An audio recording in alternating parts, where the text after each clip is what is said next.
LED ലൈറ്റുകൾ വാങ്ങുമ്പോൾ ഇക്കാര്യങ്ങൾ നോക്കാതെ അത് വാങ്ങിയാൽ കുറിപ്പടിയില്ലാതെ മരുന്നുകൾ വാങ്ങുന്നത് പോലുള്ള അപകടമാണ്.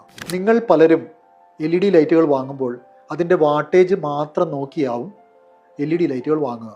എങ്കിൽ നിങ്ങൾക്ക് തെറ്റുപറ്റി. എൻ്റെ കഴിഞ്ഞ 35 വർഷത്തെ എക്സ്പീരിയൻസിൽ ഞാൻ മനസ്സിലാക്കിയ ഒരു കാര്യമുണ്ട്.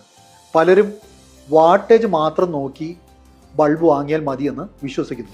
വാട്ടേജ് കൂട്ടിയാൽ വെളിച്ചത്തിൻ്റെ അളവും അതുപോലെ തന്നെ വർദ്ധിക്കുമെന്ന് പലരും വിശ്വസിക്കുന്നു. എന്നാൽ യഥാർത്ഥത്തിൽ അതല്ല.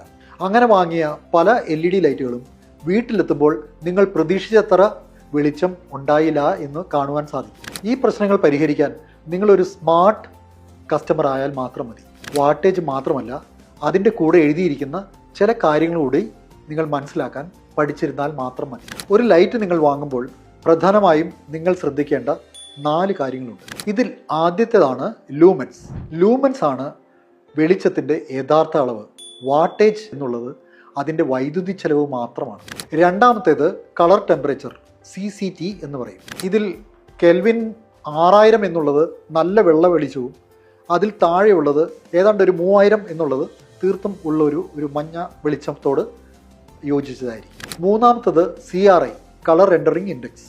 ഇത് നമ്മൾ വീട്ടിലേക്ക് വാങ്ങുമ്പോൾ ഒരു 90-ന് മേലെയുള്ളത് വാങ്ങുവാൻ ശ്രദ്ധിക്കുക. എത്ര കൃത്യതയോടെ കളറുകളെ നമുക്ക് തിരിച്ചറിയാം എന്ന് കാണിക്കുന്നതാണ് CRI.